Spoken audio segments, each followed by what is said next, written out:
اقرأ أخيا ورتل القرآن اصدح بصوتك اسمع الأكوان اقرأ كلام الله داوي نفوسنا لنحس في أعماقنا الإيمان.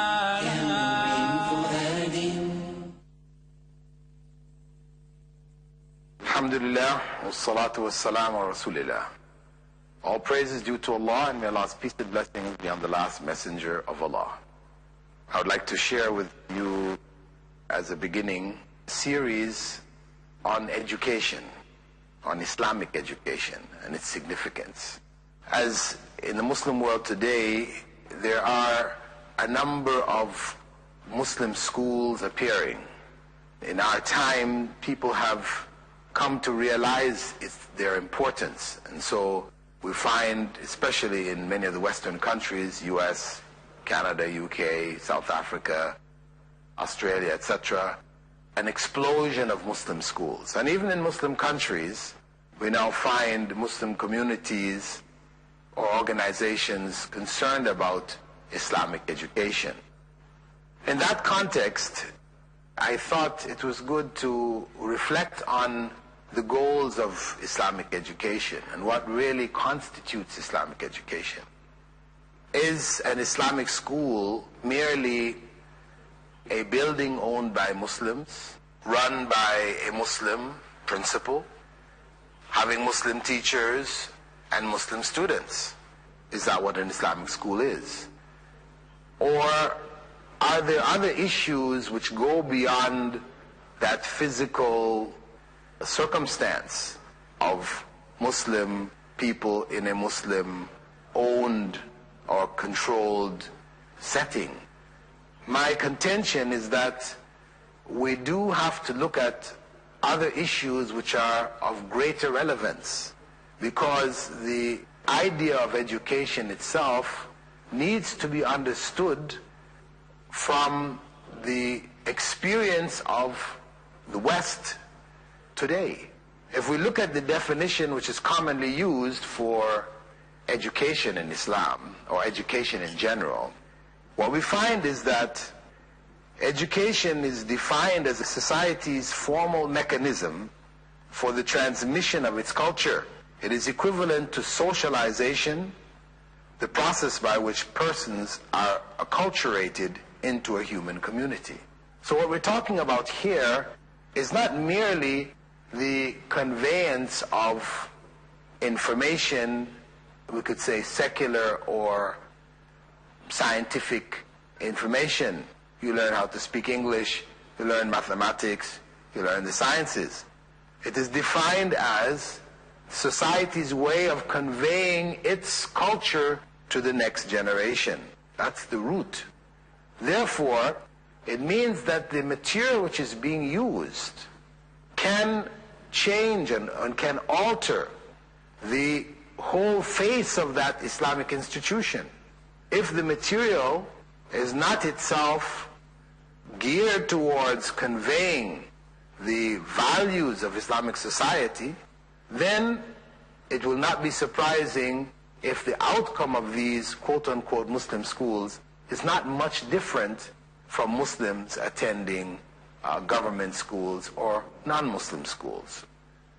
So what I'm suggesting is that we have to keep in mind the role of not only the individuals who are involved in this educational process, the staff, teaching, superstructure, and the building, but we have to look at the content itself. In reality, the Muslim approach to knowledge was always a holistic approach, in that there was no separation between what may be called secular knowledge and religious knowledge.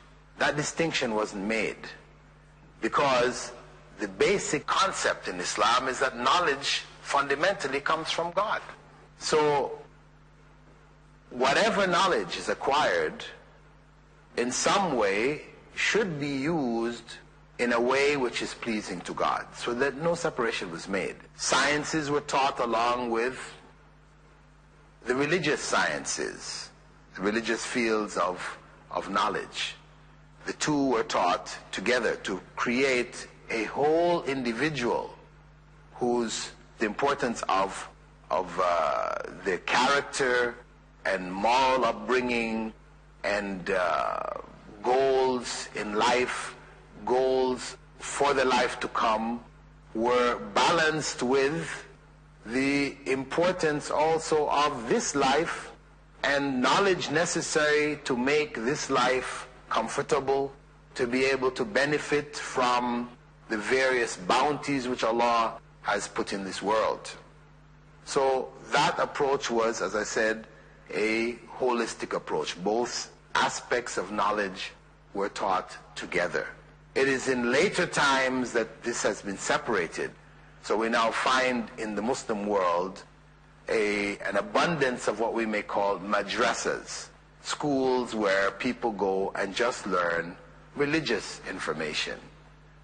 And the regular schools where people go and learn secular or worldly knowledge. So now, when we set up a Muslim school, if we haven't grasped this problem of bifurcation of knowledge, where knowledge is now split into two areas, and we only set up our school teaching the same texts which are used, imported from UK, US, or whatever, or even produced in the country, but from that secular perspective. These are the books that we use. And then we only have Islamic studies as a particular period in a day, or so many periods per week. Then we have continued to promote this almost schizophrenic approach to learning, where there is Islamic studies period, where we learn Islam, and the rest of the studies where we learn the worldly knowledge, which is going to earn us a means of living, etc., etc. We don't want that to develop in the minds of the children. If that is happening, then we have not achieved the basic goals of Islamic education or an Islamic educational institution. It is important that each and every subject be presented from an Islamic perspective, where there is one, or within an Islamic context where it can be put. From an Islamic perspective, for example, if we're dealing with sciences, etc., and we're talking about different elements in biology or physics or whatever, the teacher would introduce in his or her class elements which would remind the students that this is all from Allah. This is all a part of Allah's creation, and they would talk about the subject from that type of a perspective. So while talking about how light can be split into different colors through a prism or whatever, that we're talking about Allah created light in such a way, because if He willed, He could have created it in a way where it doesn't split in this way. So all of these laws, etc., these are all the laws which Allah has put into nature. So when we talk about it, we don't talk about it as something which human beings discovered, and we don't speak about the origin from where it came. So by talking about sciences in this way, we keep the student in touch with his or her religious foundation. There is a link there between the two. So the student doesn't feel that sharp transition between science class and Islamic studies class.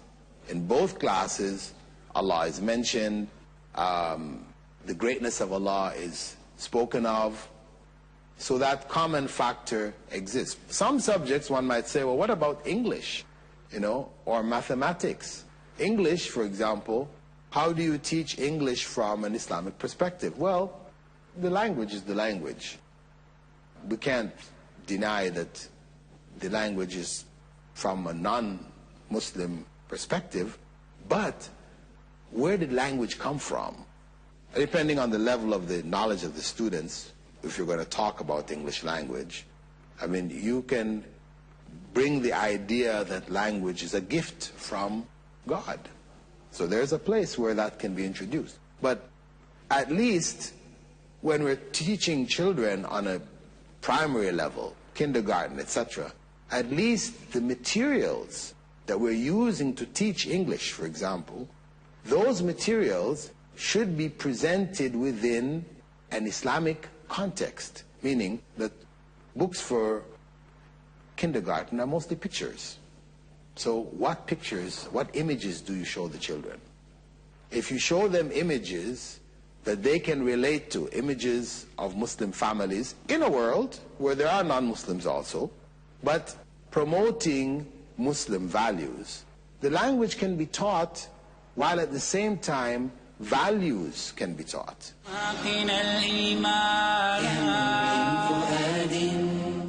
When one looks at children at the age of 4 who are first learning, they're learning English in a pre-kindergarten circumstance. So what kind of images do you show the child? You look into what kind of issues the children at that age have. At that age, children tend to have some kind of difficulty in sharing, for example. Of course, it depends on the families. Families may stress it, and so children are able to share. But the nature of the child is to want to hold things for himself or herself. They don't want to share it with others. So therefore, in your English class, when you're teaching those basic words for the early readers, the images that you put in the background are images which teach the child how to share and the value of sharing. So in that way, an Islamic value, the value of sharing, is taught. The images used of the children are Muslim children, so they can relate to it, where Islamic considerations are met. Books coming from the UK or from USA or Australia or wherever else, where they don't have the same considerations, where kids may be shown with, body parts exposed, or they may be shown, playing with dogs in a way we wouldn't in an Islamic society do. Not that Islam is against dogs, right? So you might even show in the book that you shouldn't harm even a dog, right? So the idea of throwing stones at a dog, chasing away dogs, viciously, really just trying to harm them, this is not a good thing. So you would teach them on one hand that this is not good, but on the other hand, you'd also teach them that the dog should not be made your best friend, in the sense that he's going to sleep with you, you're going to be kissing the dog, the types of things that you find in other societies and which end up in their literature, in the books, and in the images that are presented. So rather than the school spend a month before class begins with these books coming from Western sources where you have to tear out pages, white out things, you prepare your own texts which express Islamic values, which are user-friendly for the children. They feel and they can see themselves in them. So the content is the biggest challenge facing the Muslim world today. We have the structures now, and there are many more going up. We have teachers, principals, administrators. We have all of the extra or the superstructure. But the core of the Islamic school, which is the content which has to be conveyed, this is missing today. Unfortunately, Muslims have spoken about it over the years. Books have been written on it, but it remains a theory. And this is the big challenge which we're faced with. So that the goals of education, which we said in the very beginning, to convey a society's values to the coming generation, that the students who come out of the system would be affected by these values. They would have been molded by these values, and they would come out as useful members of society, being able to contribute to promote the higher values or higher human values throughout the society itself. To understand the need today with regards to Islamic education, it is important to understand the position of Muslims with regards to the existing bodies of knowledge that are available in the world today. In the past, Muslims were the leaders in knowledge, in its acquisition and in its dissemination. That's the history. In Seville, in Spain, Andalusia, in Baghdad, these were centers of learning, where people from non-Muslim societies came and sat among Muslims and benefited. Today, we have the reverse. For the first time really in the history of the Muslim Ummah, Muslims are now leaving their lands and going to non-Muslim lands to acquire this knowledge, to gather this knowledge. Oftentimes they go and they stay there. But in any case, there are many who go, take it and bring it back. So we have a new situation. This body of knowledge which is available today is not in accordance with how the Muslim mind or the Muslim world would have presented it. So we have to now go back and analyze this knowledge before presenting it in our educational institutions. So, for example, when we come to look at knowledge, we have to first divide it into two basic categories. What we may call true knowledge and what we may call false knowledge. Because all of it is called knowledge as it is taught and presented in different sources. For example, one may ask, what do you mean by false knowledge? Well, evolution as it's presented currently, as being the explanation for our existence and how life came about, etc., we would consider this to be false knowledge. Though at the root of it, maybe the evidence which is used may be true, in terms of fossil bones and these kind of things, these are facts. So the facts of science in this regard, no one can deny. And its gathering, we can say, is a part of true knowledge. But how you read those facts may end up being false knowledge, because if those who are reading it are those who deny God's existence, then they are going to manipulate that information and present it in such a way. So we have to be able to make that distinction. The other idea, for example, where science is actively involved in a cure for death. Money, large amounts of money is spent trying to find a cure for death. But this is something we would say is false knowledge.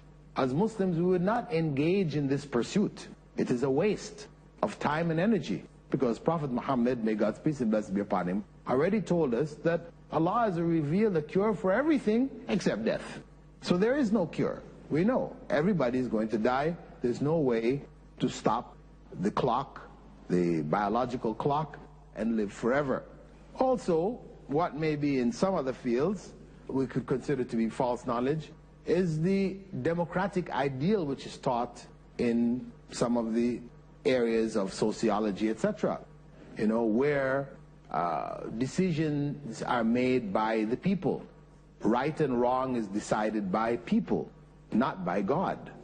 So again, what comes out of that, we will have to say from the Muslim perspective, is false knowledge.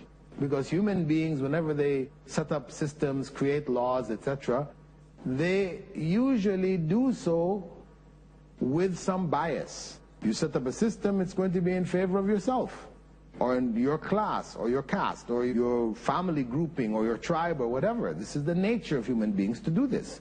So when you talk about, democracy, where the majority rules, then the minority suffers if they belong to a different caste, class, family, tribe, etc. So certain things of that nature, we have to say, we look at it as false knowledge. And we have to put that aside and focus on what we may consider to be real knowledge. Then, when we look at that category of real knowledge, or true knowledge, we have to divide it, again, we subdivide it into useful knowledge and useless knowledge. Useful knowledge and useless knowledge. Again, somebody might raise the question, what do you mean by useless knowledge? Especially where people are taught to seek knowledge for the sake of knowledge. This is a common phrase and concept which is promoted in Western education institutions, or Western influenced educational institutions. Knowledge for the sake of knowledge. Whereas the Islamic goal is knowledge for its usage, its benefit. Where there's benefit in it, then we seek it. Where there's no immediate benefit in it, then we leave it, focusing on the areas of clear-cut benefit. Now, the goals, as I said, of education, of knowledge, and the usage of knowledge from the Islamic perspective is one of benefit. The value of the knowledge is in its application, when it is applied. As the Prophet ﷺ had said, خَيْرُ النَّاسِ أَنْفَعُهُمْ لِلنَّاسِ. The best of people are those most beneficial to other people. And Ibn Mas'ud, one of the companions of the Prophet, may God's peace and blessing be upon him, had said that they used to learn 10 verses of the Quran at a time and did not proceed until the knowledge was gained and acted upon. He said, we used to learn knowledge and its application together. So the idea of knowledge for the sake of knowledge is foreign in the Muslim context. It is knowledge for its benefit. How it will benefit those students, how it will benefit the society. And of course, the whole process of education, acquiring knowledge and conveying it, has to be within the context of the fear of God. It is a faith-based system. So Islam and its teachings must represent the framework of any educational program. So to wrap things up, I'd just like to stress again that the process of education, one of conveying one's culture to the next generation, has to, from a Muslim perspective, for Muslim schools, reflect Muslim culture and its perspectives.